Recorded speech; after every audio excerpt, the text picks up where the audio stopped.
बुला कर तो देखो।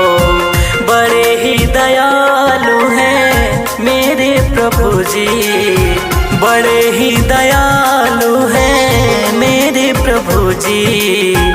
एक बार उनको बुला कर तो देखो, एक बार उनको बुला कर तो देखो।